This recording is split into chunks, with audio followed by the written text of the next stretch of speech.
bihamdihi wa asyhadu an la ilaha illallah wahdahu la syarika lah wa asyhadu anna Muhammadan abduhu wa rasuluh sallallahu alaihi wa ala alihi wa sahbihi ajma'in. Amma ba'd. Bapak yang semoga dirahmati Allah, kita lanjutkan kembali kajian kita seperti biasa di malam Kamis ya, membahas masalah akidah menggunakan kitab Aqidah Minal Kitab wa Sunnah karya guru di Darul Hadits Makkah Al-Mukarramah Muhammad bin Jamil Zainu rahimahullah.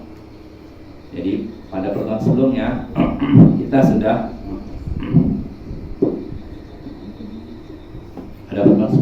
sudah membaca muqaddimah atau pendahuluan yang ada dalam kitab ini. Jadi kitab ini kata penulis Syekh Muhammad bin Jamil Zainu disusun dalam bentuk pertanyaan dan jawaban. Tujuannya supaya apa? Mudah dipahami. Biasanya kalau model cuma begini saja, sebentar nyampaikan saja biasanya kurang dipahami. Tapi kalau modelnya tanya jawab, ada pertanyaan ada jawaban, biasanya lebih nempel di benak kita biasanya. Dan di sini kata Syekh, selain beliau menyebutkan jawaban, beliau juga menyebutkan dalilnya dalam Al-Quran dan hadis. Tujuannya apa? Liyatma'innal qari'u ila sihhatil jawab, supaya pembaca merasa tenang dengan kebenaran jawaban tersebut. Karena kalau sudah apa hukum makan kata haram, nggak disebutkan dalilnya, orang mungkin bertanya gitu kan. Tapi kalau disebutkan dalilnya, misalnya ini dalilnya ada hadis yang begini, apa hukum makan kucing? Haram. Kalau sudah itu saja mungkin orang masih masalah, kenapa haram? Tapi kalau disebutkan dalilnya, Nabi melarang begini, jadi jelas ya, tenang. Jadi kalau beragama itu berdasarkan dalil Al-Quran dan Sunnah, kita tenang. Tapi kalau sekedar ini hukumnya apa? Halal, ini hukumnya haram, tapi nggak disebutkan dalilnya dari Al-Quran atau hadis, kita masih kurang yakin. Apalagi di zaman sekarang bahwa banyak orang yang bermudah-mudahan berfatwa. Berfatwa itu artinya istilahnya bicara masalah agama pendapat asal-asalan, asal bunyi. Jadi kadang dia belajar yang nggak jelas di mana, gurunya siapa, tiba-tiba ngomong masalah agama, bilang bahaya kan? Bahaya tidak Bapak? Ya kayak contohnya misalkan ada orang bicara masalah mesin, dia nggak pernah belajar mesin, nggak pernah di SMK, baru STM ya, sekolah STM itu sekolah teknik mesin ya, nggak pernah di STM, nggak pernah di SMK, nggak pernah kuliah teknik, bicara masalah mesin, kan aneh kan? Kamu dari mana kamu dapat itu? Nah itu dalam masalah dunia, maka begitu pula masalah agama. Bahkan masalah agama ini lebih rawan lagi Bapak. Kalau masalah dunia kita salah, ya paling celakanya cuma di dunia, ya. Tapi kalau masalah agama salah, celakanya dunia dan akhirat. Maka penting. Jadi kita tuh sebelum kita beramal, sebelum kita menjawab pertanyaan, kita harus tahu ilmunya. Ini ada tidak sadarannya, ada tidak landasannya, ada tidak dalilnya. Ya, supaya kita tenang dalam beragama. Jelas Bapak? Nah ini, jadi kata Syekh di sini pertanyaan-pertanyaan penting masalah akidah saya jawab dengan disertai dalil, menyebutkan dalil dari Al-Quran dan hadis supaya pembaca merasa tenang dengan jawaban yang ada di situ. Kenapa? Karena tauhid, akidah tauhid kata penulis itu adalah dasar kebahagiaan manusia di dunia dan akhirat. Ini tauhid. Artinya kalau seorang itu punya tauhid yang kuat dalam hatinya, hidupnya akan bahagia. Sebaliknya kalau tauhid seorang itu melemah, hidupnya makin gelisah, resah. Ya, itu sudah Allah sebutkan dalam Al-Quran. Sanulqi fi qulubil ladina kafaru bima asyraku billah ma lam yunzil bihi sulqana.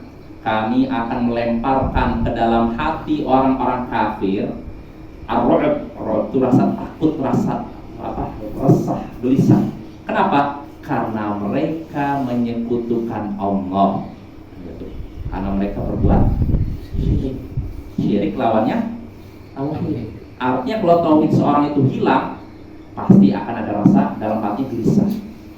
Maka orang-orang kafir walaupun hidup mereka bergelimang dunia, mewah rumah mereka, lalu fasilitas serba lengkap, kita bisa pastikan hidupnya nggak akan bahagia karena jauh dari tauhid. Ya, mereka tidak mengesahkan Allah. Orang yang tidak mengesahkan Allah tidak akan bahagia. Nah ini Allah katakan dalam Al-Quran. Itu baru bahasa di dunia. Jadi Allah katakan di dunia Allah berikan dalam hati mereka ru'ub, rasa resah, gelisah, cemas. Itu di dunia. Ada di akhirat wa ma'wahumun nar, tempat kembali mereka neraka.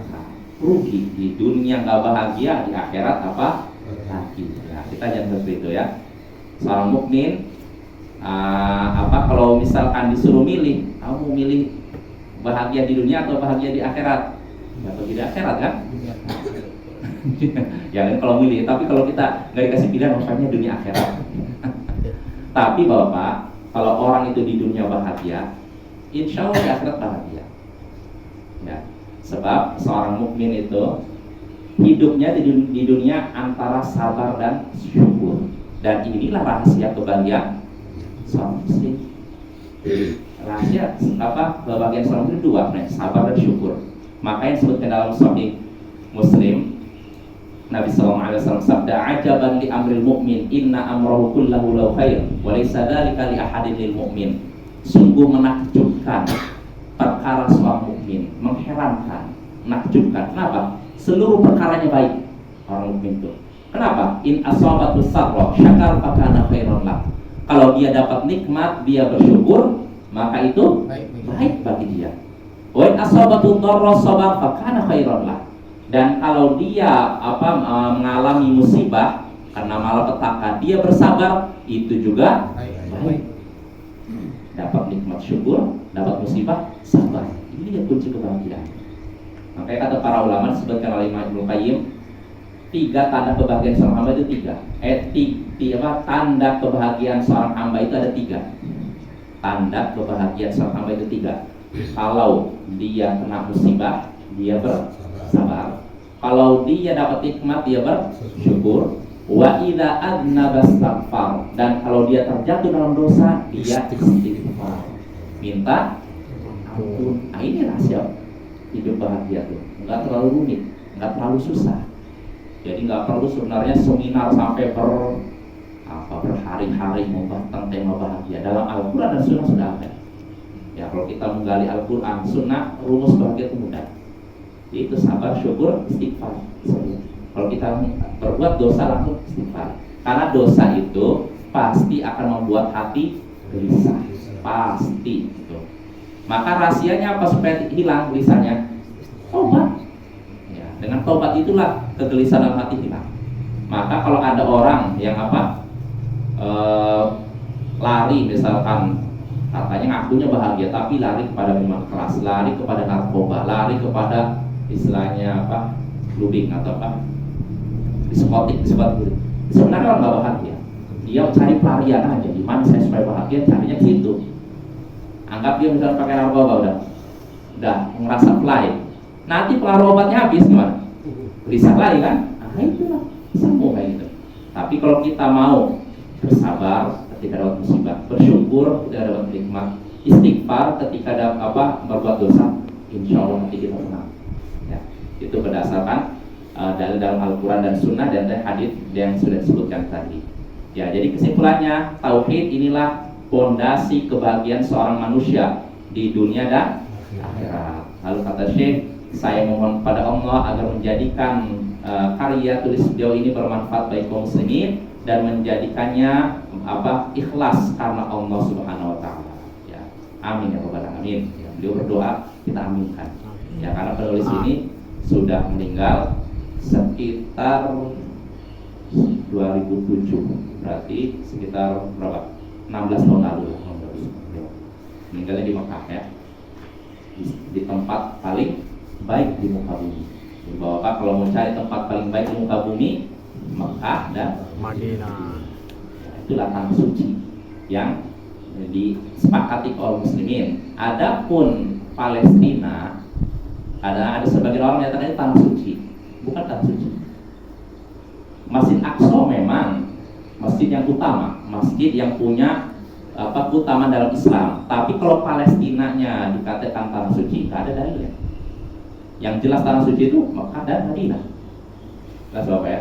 Tapi kalau maksudnya Palestina atau Syam secara umum diberkahi, betul. Diberkahi artinya ada banyak kebaikan. Ya. Tapi kalau disebut tanah haram, tanah suci, itu cuma Makkah dan Madinah. Ya. Tapi tentu saja kalau dibandingkan di Indonesia dengan di Palestina, ya lebih baik Palestina ya. Karena itu memang tanahnya diberkahi Bapak ya, Palestina itu. Ya itu Bapak ya, itu mukadimah dari buku ini. Nah sekarang kita masuk saja isi buku kita ini ya. Berkata Syekh Muhammad bin Jamil Zain rahimahullah, Haqqullahi 'alal 'ibad. Pembahasan pertama, hak Allah terhadap hamba-hambanya. Apa sih hak Allah terhadap hamba-hambanya? Apa sih hak Allah terhadap diri kita? Dalam hidup Bapak-bapak, ada ibu? Ada. Oh, ada ibu. Ya. Jadi Bapak-bapak dan ibu-ibu, dalam hidup ini kita saya sama istri, saya sama anak, saya sama tetangga, saya sama teman kerja. Ada hak dan kewajiban tidak? Ya. Ada. Saya punya hak terhadap istri saya juga punya hak terhadap saya. Betul tidak? Betul. Ya. Saya punya hak terhadap tetangga saya juga punya hak terhadap saya. Iya enggak? Nah, kalau sesama manusia seperti itu, maka begitu pula kepada Tuhan kita. Kita punya hak terhadap Allah, Allah punya hak terhadap diri kita. Apa yang jadi pertanyaan? Apa hak Allah terhadap kita? Kita mengaku sebagai hamba Allah. Berarti Allah punya hak terhadap diri kita. Nah, kita harus tahu apa haknya. Inilah yang akan kita bahas di bab ini ya. Berkata Syekh Muhammad bin Jamil Zain rahimahullah, Haqqullahi 'alal 'ibad. Hak Allah terhadap hamba-hambanya. Soal pertama. Nah, ini mulai kita masuk pertanyaan pertama. Limadza khalaqanallah? Kenapa Allah menciptakan kita? Nah, ini pertanyaan pertama. Kenapa Allah menciptakan kita?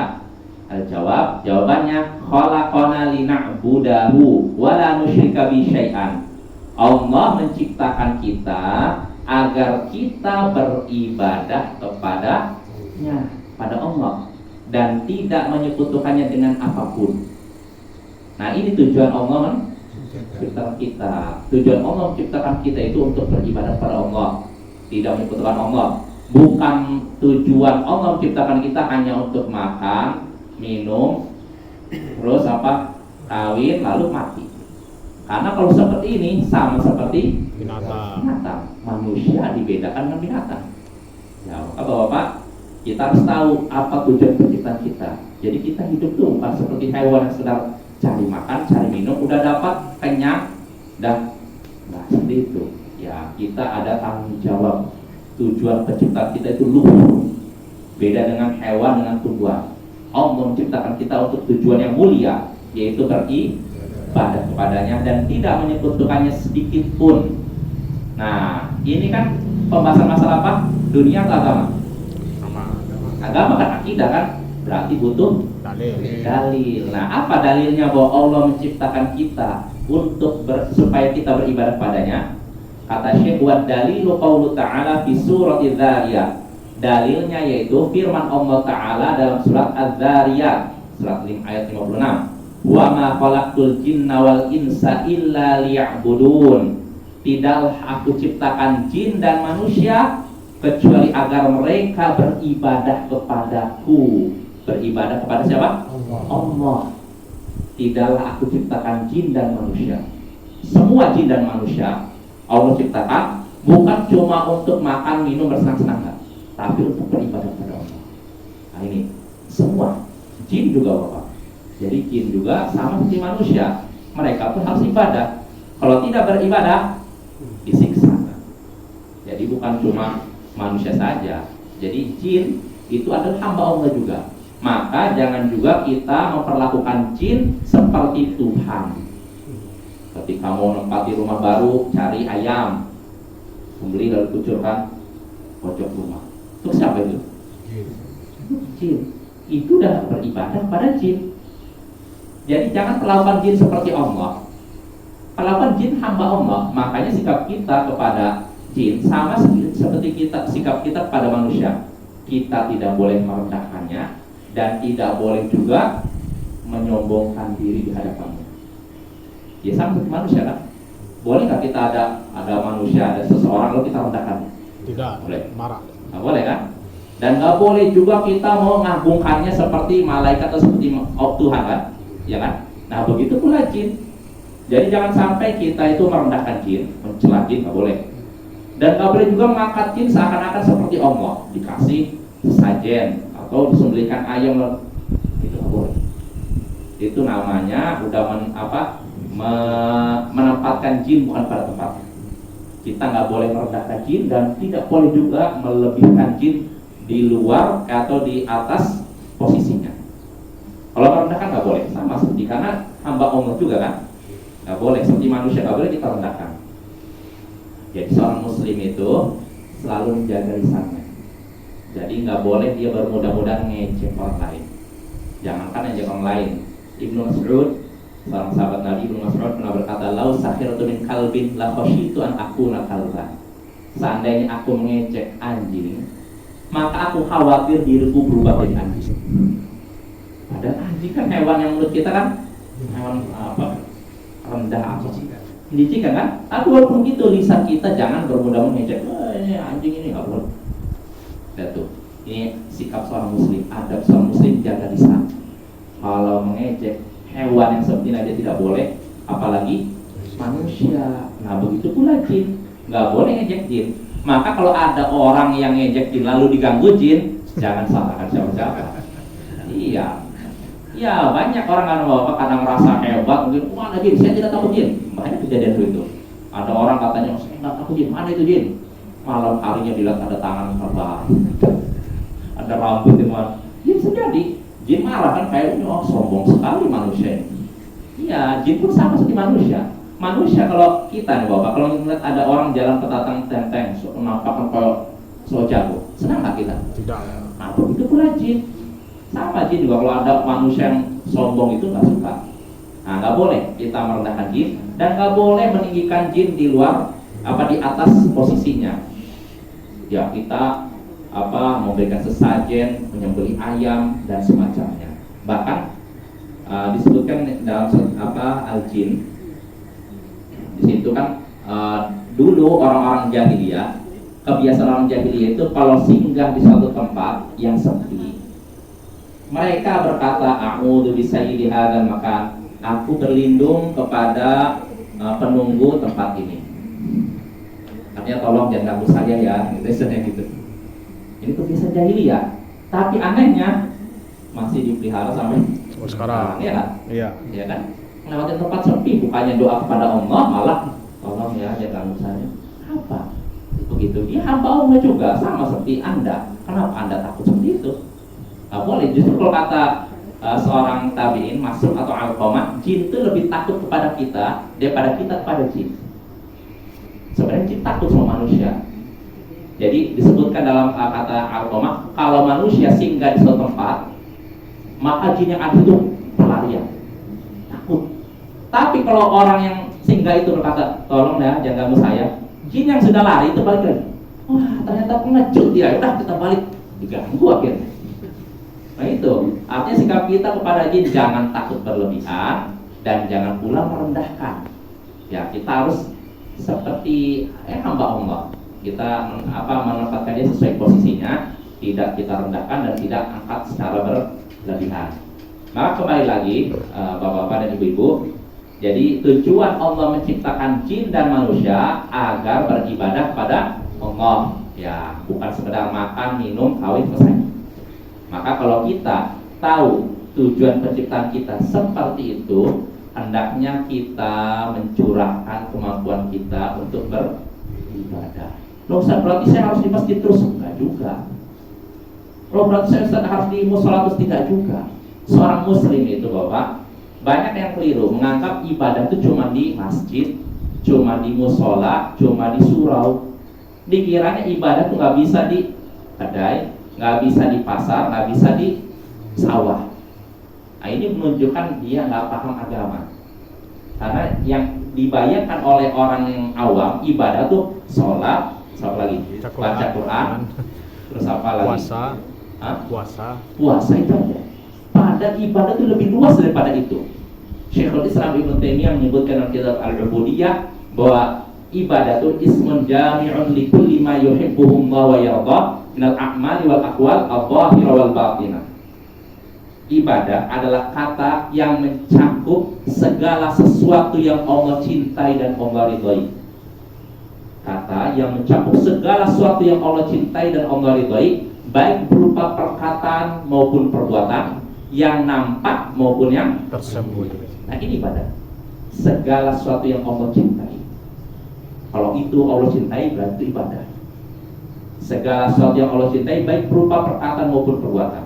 Sekarang Bapak-bapak, apa perkataan yang Allah cintai contohnya? Baca Quran, Allah cintai tidak? Berarti ibadah. Apa lagi? Zikir, cintai Allah kan? Berarti ibadah. Apa lagi? Mengajarkan kebaikan, cintai Allah tidak? Mengucapkan salam, cintai Allah tidak? Berarti ibadah. Terus menasihati orang, cintai Allah tidak? Itu ibadah. Jadi ibadah itu luas. Kita menegur orang, kita menghibur orang yang sedang kesulitan atau orang sedang murung, sedih, itu disenangi Allah. Cinta Allah tidak? Cinta Allah. Dan berarti itu ibadah. Jadi ibadah itu bukan cuma zikir Quran, enggak.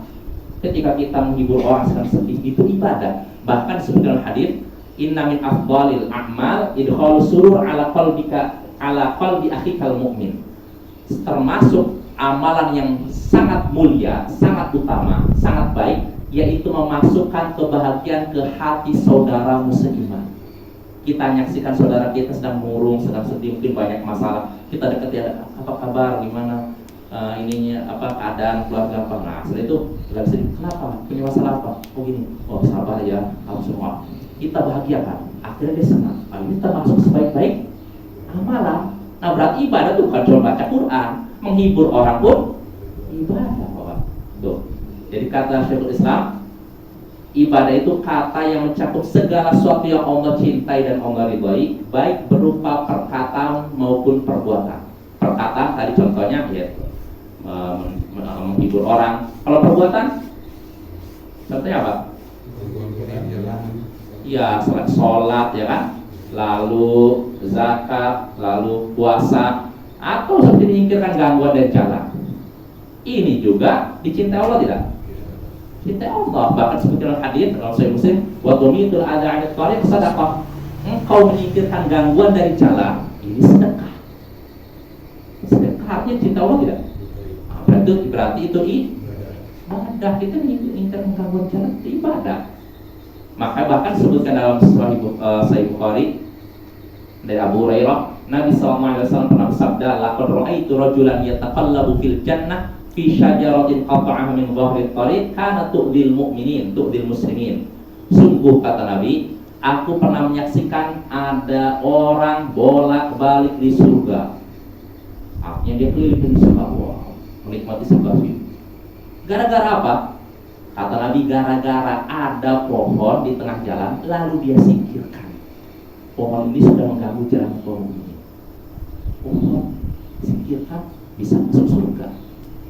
Ya, ini kan perbuatan ini sedikit remeh kan, tapi sebenarnya pahalanya besar. Seperti itu Bapak, mungkin ya misalkan ada hewan yang mati di jalan, nah itu kan mengganggu tidak? Kita singkirkan tuh, termasuk sedekah. Dicintai Allah, berarti ibadah. Jadi ibadah itu bukan cuma di musola, masjid atau surau, luas. Kata Syekhul Islam, ibadah itu kata yang mencakup segala sesuatu yang Allah cintai dan Allah ridhoi, baik berupa perkataan maupun perbuatan, yang nampak maupun yang tersembunyi. Ibadah yang nampak, contohnya apa? Sholat, baca Quran, puasa dan semacamnya. Kalau tersembunyi, cinta karena Allah, takut karena Allah, tawakal dan semacamnya.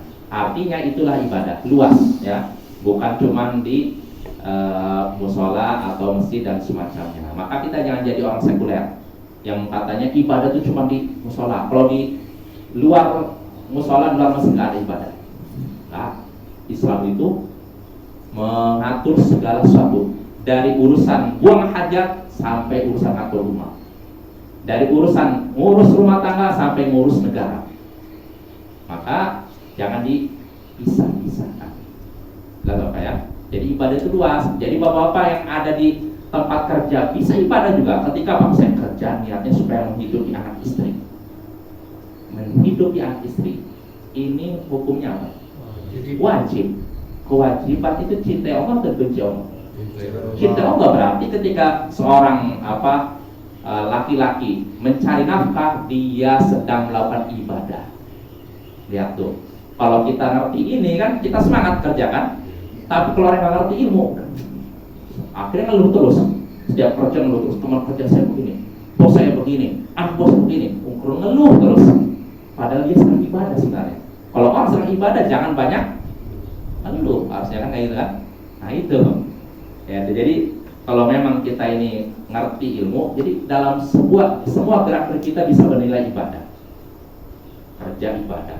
Jadi itu yang terjadi mungkin di kantor atau yang terjadi pasar, jualan, bisa juga beribadah. Niatnya saya jualan untuk menafkahi istri, ini juga ibadah. Jadi ibadah itu luas ya, bukan cuma di maka keliru. Ada sebagian orang yang tadi kalau ibadah cuma di musola, di luar itu nggak ada. Contohnya ada seorang artis, nggak mau saya sebutkan namanya. Jadi sebagian orang gitu lah, artis ini begitu, ini nganggap ibadah itu cuma di masjid aja. Kalau dalam masjid bukan ibadah. Jadi artis ini Indonesia nih, biasa namanya Indonesia kan, kalau artis tuh pakaiannya tahu kan, ya seronok, seksi kayak gitulah. Dia akhirnya suatu saat pergi umroh. Nah ketika pergi umroh tentu saja nggak mungkin pakai rok mini kan, pakainya untuk aurat jadi wanita soleha, bagus lah. Ya kita senang kan. Tapi baru nyampe Bandara Jeddah dibuka atasnya, nyampe Bandara Jakarta dibuka bawahnya, udah kembali lagi seperti sebelumnya. Dia nggak sadar bahwa menutup aurat itu ibadah bukan? Ibadah bapak. Karena menutup aurat ini wajib apa sunnah? Wajib. Sedangkan kewajiban itu dicintai Allah. Sedangkan segala sesuatu yang cintai Allah adalah ibadah. Nah ini bapak ya. Jadi ibadah itu luas. Ya kalau kita paham seperti itu, kita dalam 24 jam bisa bisa dibilang bisa beribadah 24 jam. Loh gimana Ustaz caranya? Gampang. Niatkan cari ridho Allah. Contohnya tidur. Ini kan hukum asalnya kan mubah, boleh-boleh saja kan? Tidur nggak bisa dikatakan sunnah atau wajib, mubah, boleh-boleh saja. Orang mau tidur nggak tidur silakan. Tapi kalau seorang saya tidur, niatnya supaya cari nafkah kuat, supaya saya ibadahnya segar. Ini tidurnya bernilai ibadah. Makan, hukum asalnya apa makan? Mubah aja. Mubah, artinya mau makan nggak silakan. Tapi kalau saya makan niatnya supaya ibadah saya kuat, nah ini bernilai ibadah, berpahala. Saya makan supaya kuat cari nafkah, bernilai ibadah, dapat pahala. Maka Bapak jadikanlah semua gerak-gerik kita bernilai ibadah supaya kita dapat pahala. Jelas Bapak ya. Nah itu pertanyaan pertama ya, sekali lagi, kenapa Allah menciptakan kita? Allah menciptakan kita agar kita beribadah pada Allah dan tidak menyekutukannya dengan apapun. Tidak menyekutukannya dengan nabi, tidak menyekutukan Allah dengan malaikat, tidak menyekutukan Allah dengan jin, tidak menyekutukan Allah dengan orang soleh, tidak menyekutukan Allah dengan kuburan, tidak menyekutukan Allah dengan pepohonan, tidak menyekutukan Allah dengan bebatuan. Ya, nggak boleh kita menyekutukan Allah dengan apapun. Ya. Ada apa dalil bahwasanya Allah menciptakan kita untuk beribadah padanya? Dalilnya tadi surat Az-Zariyat ayat 56. Itu dalil dalam Al-Qur'an. Nah, Syekh menyebutkan dalil berikutnya, dalil dalam hadis. Wa qaulu sallallahu alaihi wasallam, yaitu sabda Nabi sallallahu alaihi wasallam, haqqullahi 'alal 'ibad an ya'buduhu wa la yusyriku bi syai'a. Muttafaqun alaih. Hak Allah terhadap hamba-hambanya. Perhatikan Bapak nih. hak Allah terhadap hamba-hambanya, terhadap diri kita semua, yaitu agar kita beribadah kepada-Nya. Ini hak Allah. Maka kalau ada orang nggak mau sholat 5 waktu, berarti dia nggak tahu hak Allah terhadap dirinya. Harus sholat 5 waktu ini wajib, Bapak. Maka jangan sampai kita tinggalkan ya. Hak Allah terhadap hamba-hambanya, yaitu agar mereka beribadah kepadanya dan tidak menyekutukannya dengan apapun, tidak menyekutukannya sedikit pun. Nah ini hak Allah terhadap diri kita. Kita beribadah kepada Allah dan jangan berbuat syirik. Maka Bapak, kalau ada orang yang malas ibadah, meninggalkan kewajiban, berarti dia belum menunaikan hak Allah. Begitu juga kalau ada orang rajin ibadah, rajin juga berbuat syirik, berarti belum menunaikan hak Allah. Dia rajin ke masjid, rajin juga nyembelih ayam untuk jin, berarti sudah menunaikan hak Allah? Belum. Bahkan sia-sia amalannya, Bapak ya. Kalau orang berbuat syirik itu, sebanyak apapun amalannya lenyap, rugi dia. Dia udah beramal, udah sholatnya ribuan kali, puasanya ratusan kali, hajinya puluhan kali, sedekahnya ratusan miliar, hilang gara-gara berbuat syirik. Allah berfirman dalam surah Zumar ayat 65, lain asyrakta la yahbatanna 'amaluk wa la takunanna minal khasirin. Kalau engkau berbuat syirik, kalau engkau menyekutukan Allah, maka lenyaplah seluruh amalanmu dan engkau akan termasuk orang-orang yang merugi. Berbuat syirik, lenyap amalanmu. Ini ayat ini tujuan pada siapa? Nabi kita. Kalau Nabi kita nih berbuat syirik, sekali aja hilang seluruh amalan Nabi kita. Padahal Nabi amalannya banyak apa sedikit? Banyak. Kalau dibandingkan kita sedikit ada. Tapi walaupun itu, kalau berbuat syirik hilang, itu Nabi kita. Maka bagaimana dengan kita, ya kan? Yang amalannya kadang naik turun kan? Ya nggak? Kalau kita lagi semangat, sholat bagus. Kalau lagi nurun semangatnya, maka kita waspada ya. Kita harus menjaga diri kita jangan terjatuh dalam syirik ya. Nah itu pertanyaan pertama ya. Kenapa Allah menciptakan kita? Jawabannya apa Bapak? Nah, Allah menciptakan kita agar kita beribadah kepada Allah ya. Itu pertanyaan pertama. Lalu pertanyaan kedua yang disebutkan Syekh, soal mahiyal ibadah. Apa itu ibadah? Nah ini yang sudah disebutkan tadi. Kata Syekh ini, jawabannya al-ibadatu ismun jami'un lima yuhibbuhullahu minal a'mali wal af'al. Ibadah adalah kata yang mencakup segala yang Allah cintai. Pokoknya segala sesuatu yang Allah cintai itu ibadah, baik berupa perkataan maupun perbuatan. Nah ini ya. Seperti apa contohnya? Doa, seperti doa. Bapak, doa itu ibadah. Maka jangan remehkan doa. Bahkan sebut dalam Sunan Tirmidzi, Nabi menyebutkan dengan jelas ad-du'a huwal ibadah. Doa itu adalah ibadah. Yang mengucapkan siapa? Nabi kita, kan? Maka jangan remehkan doa. Orang yang nggak mau doa itu Allah akan murka. Disebut dalam hadis, man lam yas'alillah yaghdab alaih. Siapa yang tidak mau minta kepada Allah, tidak mau berdoa kepada Allah, Allah akan murka kepadanya. Kenapa Allah murka kepada orang yang tidak mau berdoa kepada Allah? Kenapa mas? Apa sebab? Sombong, kesannya nggak butuh Allah, Allah murka. Nah beda dengan manusia Bapak. Saya minta ke si Mas, minta tolong dong. Iya, sekali senang kan? Datang lagi, Mas saya minta tolong. Oh iya ya. Ketiga Mas minta. Iya, udah berubah. 4 udah mulai bermuka masam. Kelima kali bermuka masam kan gitu kan? Itu manusia, makin banyak diminta makin tidak suka kan? Tapi kalau Allah, makin banyak kita meminta, Allah makin suka. Beda dengan manusia. Maka Bapak jangan pelit, karena doa itu kan ibadah yang paling ringan kan? Gak butuh banyak energi kan? Gak mengeluarkan uang pula. Doa kita berdoa kepada Allah terkait dunia kita maupun akhirat kita. Kita misalnya butuh dalam masalah dia butuh apa, rezeki kan, doa.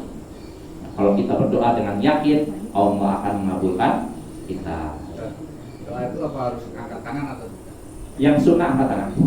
disebutkan dalam Sunan Tirmidzi, Nabi sallallahu alaihi wasallam, innallaha hayyun karimun yastahi idza rafa'a ar-rajulu yadayhi ilai an yaruddahu masifran khaibatain. Sesungguhnya Allah itu maha pemalu lagi maha pemurah. Allah malu kalau hambanya mengangkat tangan kepadanya. Allah malu kalau hambanya mengangkat tangan kepadanya lalu membalikkan tangannya dalam keadaan kosong. Maksudnya apa?